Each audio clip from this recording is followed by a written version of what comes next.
Assalamualaikum warahmatullahi wabarakatuh. Perkenalkan, saya Zelda Muhammad Mumtaza dengan NIM 1909742. Pada kali ini saya akan menceritakan mengenai atau cerita yang berjudul Road Caption yang dikarang oleh Bruder Grimm pada tahun 1697. Suatu hari, ada seorang gadis kecil yang mencintai semua orang, terutama neneknya. Sang nenek tidak tahu harus memberikan apa kepada sang cucu.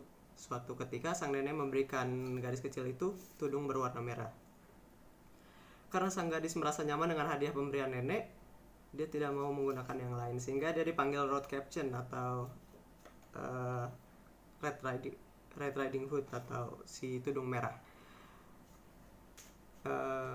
Suatu hari, ibu Road Caption meminta Road Caption untuk mengirimkan neneknya kue dan sebotol anggur.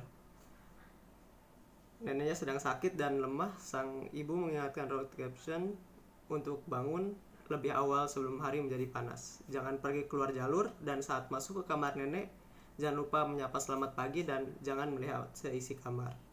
Road Caption ingin melakukan semuanya dengan benar, tetapi sang nenek tinggal di dalam hutan setengah jam dari desa. Saat Road Caption memasuki hutan, dia bertemu dengan seekor serigala. Sang serigala bertanya kepada Road Caption, "Kemana kau akan pergi?" Road Caption menjawab, "Ke rumah nenek." "Apa yang kamu bawa?" "Kue dan sebotol anggur. Kemarin kami memanggang kue, jadi nenek bisa cepat pulih." Lalu serigala bertanya lagi, "Di mana nenekmu tinggal?"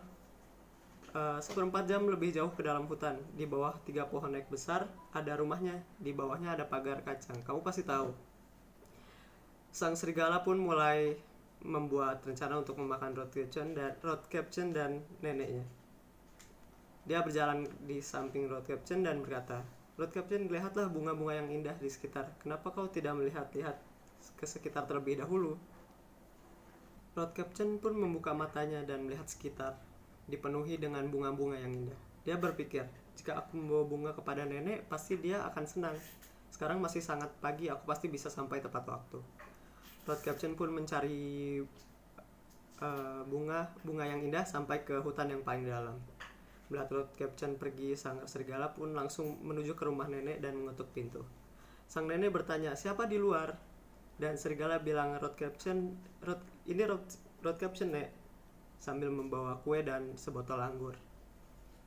Sang nenek tidak tahu kalau itu sang serigala dan menyuruh serigala masuk. Serigala pun memasuki rumah nenek, dan tanpa sepatah kata, sang nenek langsung ditelan oleh serigala.